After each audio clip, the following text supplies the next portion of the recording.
What's up, guys, and welcome back to the channel. I bought a new toy. This one is going to be for on the road when we travel. Now that we have our soft start installed on our air conditioner, we're not going to need such a big generator, which is fantastic. It's going to cut down on fuel consumption, it's going to cut down on weight, it's going to cut down on overall size as far as storage. And I think Samantha might actually be able to move this one around a little bit if she really had to. I'd say the only downfall with this one so far is that it does not have an electric start. It has a pull cord start, so we'll see how she does down the line. But this is the little brother to the PowerHorse 4500 inverter generator that we have now.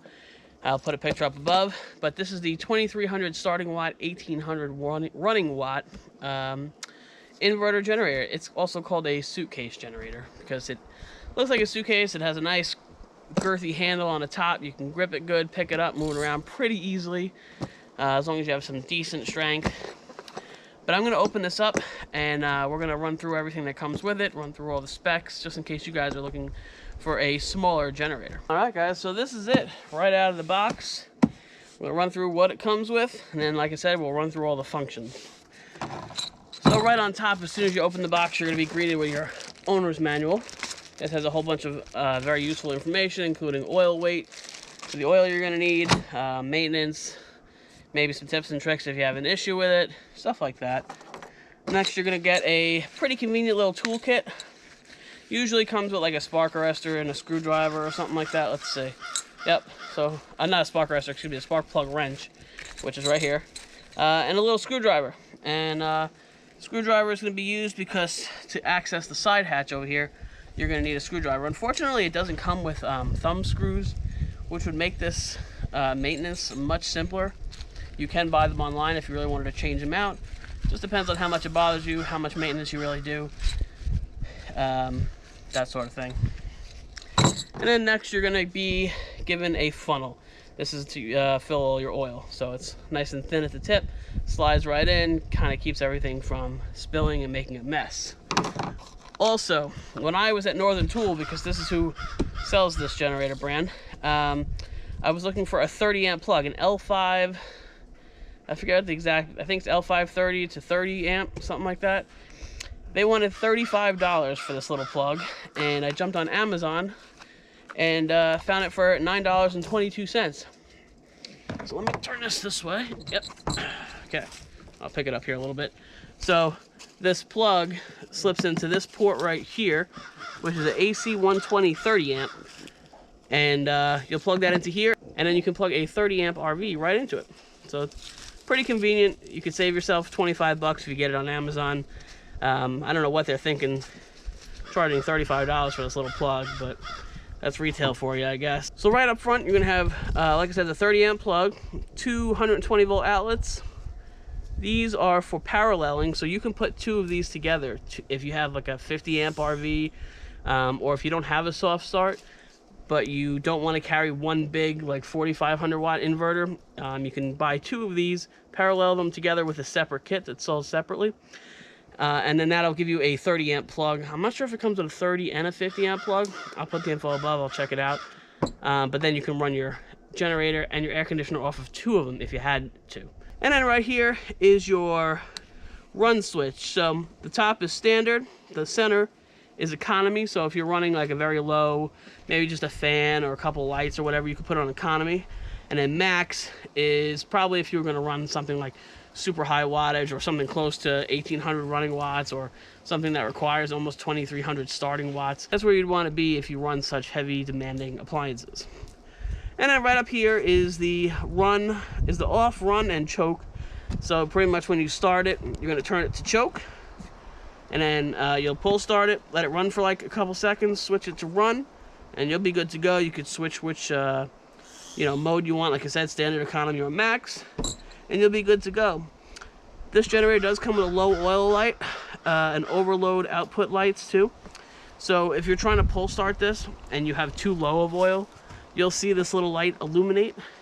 And then if you're pulling too many watts for this generator, you'll see the overload lights running. You'll probably hear the engine start to surge and stuff too, and it'll probably cut out eventually as well. So right on the front is where you're going to fill it with gas. Easy on-off cap. The nice thing about this, compared to the 4,500 watt version, the Big Brother, which I really wish they would change, is this one has a breather notch right on the top. If this isn't open when you're running this generator to let air in so it cycles through the system, it will surge, it'll stop running. It's kind of a whole mess. So just make sure that before you start this generator, you have this to open. When you're storing it, you close the cap nice and tight, you switch this to off so nothing gets in, no debris or anything, and then you'll be good to go. So on the side right here, this just kind of makes everything simple. This one is a little thumb screw. This is where your oil fill is, or your oil check. You can do both with this door right here. Here's your dipstick. It's a little gray twist, and you just twist it out. Make sure you're on a level surface when you're checking this, but you pull it out. It has the ridges in it. It'll tell you high or low. This one has some oil on it, but I'm sure I think they test them from the factory, so that's probably why. Make sure you fill this with oil before you start it, or you will ruin this generator. So that's your oil fill. Next, right over here, you have your spark plug area. So this cover covers it. Sits like that. You take your thumb, it has a little thumb grip, slide it down, try not to drop it, and then in here, I don't know if you guys could see it, but your spark plug boot is in there. You'll pop that off. You'll use your spark plug wrench. You can change your spark plug, clean it, check it, whatever you need to do, in case down the line you're ever having any issues. And then just close it up. Make sure you don't get anything in there. On the back, this is pretty important for these inverter generators. Well, I think any generator really, but this one has a spark arrestor on the bottom, on the back, and it's basically a screen that stops sparks from coming out the exhaust just in case. And if you're in like a state park or something like that, it's mandatory required, and it stops sparks from popping out and possibly lighting the whole forest on fire. So it's pretty good. You do have to pull this out now and then. Use a little bit of brake cleaner or carb cleaner and spray it and clean all of the carbon deposits out. That way the generator can breathe. I usually do mine. I usually clean mine probably every other oil change, and keeps it running good, and I don't have any issues. All right, so I'm gonna go grab some 10W30 oil. I use SuperTech brand, nothing super fancy, but I've been running it in the 4,500 watt version of this for the last 3,000 hours, and I haven't had any issues with it. It's been running great, knock on wood. So I'm gonna continue with it with this brand, and well, with this model rather, and we'll see how she does. So let me just fill her up and we'll get her started. All right guys, I just filled this oil up with 10W30. This is SuperTech. My logo is kind of busted, but SuperTech 10W30. This is a synthetic blend. You can go full synthetic if you want. Some people say to break a generator in, you can just use regular oil is better. And then after the break-in period, you can go to full synthetic. I honestly don't think it matters too much. It's just my personal opinion. So when you fill this up, you're going to have the oil come up to the top thread, and that's how you know you're full. So this generator takes 0.42 quarts of oil, so it doesn't hold a lot. 1 quart will get you easily 2 oil changes in. And as far as fuel, it holds 1.18 gallons. And they say at 25% load, that'll get you about 8 hours or so, which from all the reviews I'm reading, people are running it about 8 hours, 7-8 hours, even with a pretty decent load on it. So just something to consider. The dry weight on this also is 48.3 pounds. That does not include oil or a full tank of fuel. So something to consider depending on whether you're able to pick it up or not, or if you have some kind of issue, you know, with weight. As far as noise level, this generator is rated at 52 decibels at 7 meters. I don't have a decibel reader, I apologize, but I'm going to take their word for it. Also, it has a 80cc engine. So when you want to put fuel in these guys, this is a topic that a lot of people argue about. I run my generators a lot. Well, maybe not so much anymore because I have the solar now, so we don't run it too much. But if you run your generators a lot, if they're going to like a work site or you're off grid, or you know, you're a full-time RVer and you boondock a ton, in my opinion, it's totally okay to run regular 87 gas, ethanol, 10%, and whatever it is. Now and then, and I mean now and then, like, I don't know, maybe every 1,000 hours or so, I'll run a bottle of seafoam through it. helps clean the carburetor up and whatever other components are in there, keeps the fuel lines clean, and you know, that way nothing gets gunked up. But if you want, you can run ethanol, non-ethanol, which is quite a bit higher. That's really the main reason why I don't run it.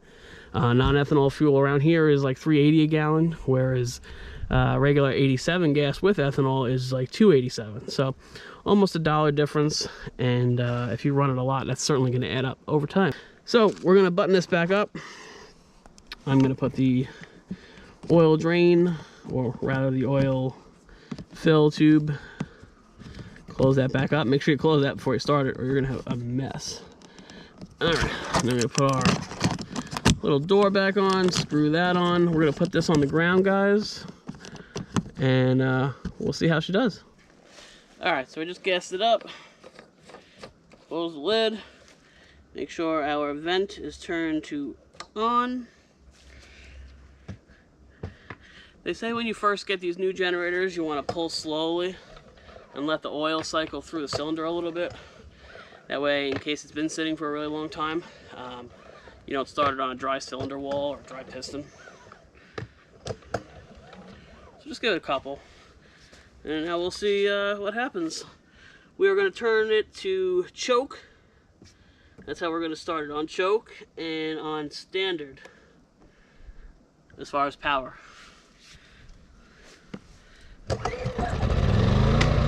Wow, first pull, guys. All right.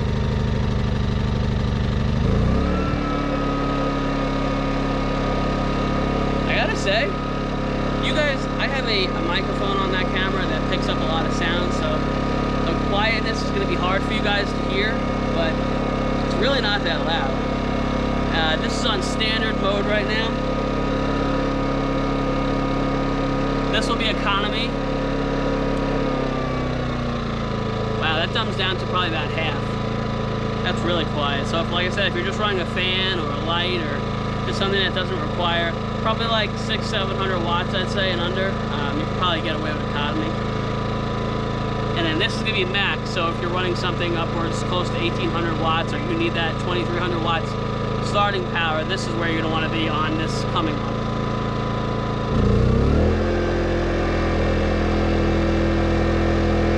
Max, it's not that loud. It's louder, of course, because we're running at a higher RPM to give you guys more power. The vibration is very minimal too. I'm really impressed, I gotta say. I'm pretty excited to use this one.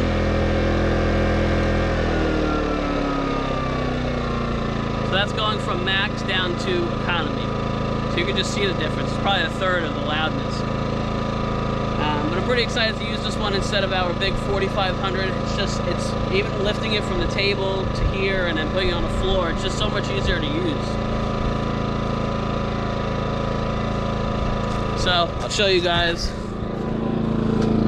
when it's running. This is what the display is going to look like. You're just going to get an output green light. That means you are good to go, and that power is being supplied to all of these outlets. If you see an overload light lit, that means you're pulling too much power. You'll probably also hear the engine sputter. But a really nice unit. Very excited. Looking forward to using this rather than that big one. And of course, down the line, I'll give you guys an update. We have those cloudy days anywhere you go, so sometimes you just need to charge your house batteries or solar batteries or whatever you got. This is a great way to do it. It's also a great unit in case you need it for, so you just turn it off, it'll just kill itself. But it's a great unit just in case you have an emergency, or you can throw it in the back of your truck. It's super light, only 50 pounds. So I'll drop a link down below. You guys can check out all the specs online. They do ship it to the house for free. This one was on sale. I think it's still on sale till Christmas. It's originally $550, and now it's on sale for $450. So if you're looking to get one, now would be the time. Yeah, I appreciate you guys taking a look, and I'll see you guys in the next video. Bye, guys.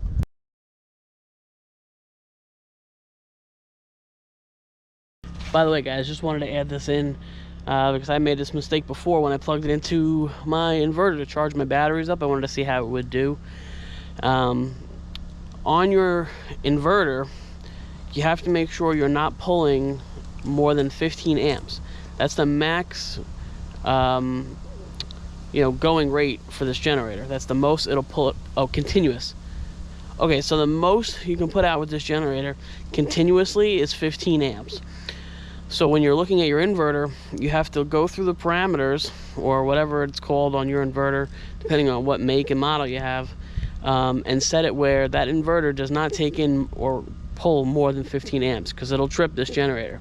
So I had it from the factory where it'll pull 60 amps. That's the, like, you know, that's how it comes from the factory. It's just stock. You have to dumb it down to 15 amps. When I plugged it in at 60 amps, it would rev up, and then it would trip, because this generator is not going to put out 60 amps. So, yeah, just make sure you do that. Just wanted to throw that in there in case you guys get a similar setup to this. But I'm going to show you, let me say, I got to step closer to this thing. I'm doing the break-in period on this generator right now, plus I'm charging the house batteries, even though it's kind of sunny out a little bit, but may as well put that gas that I'm burning to use, charge these batteries up. But you can see right here, so right now my voltage for my batteries is at 53.12. The current that we're taking in right now is at 15 to 16 amps. I have it set on my inverter to take in the most 15 amps. So it's been hovering between 15.4 and 16.2 amps, which is fine. It hasn't been tripping the generator, so I'll take it. And then you can see on top of whatever we're using inside, so we're running TVs and lights, but on top of that, we're pulling in and charging the battery with around a little over 800 watts. So it's doing really good. It's doing what it's supposed to. Very happy with it.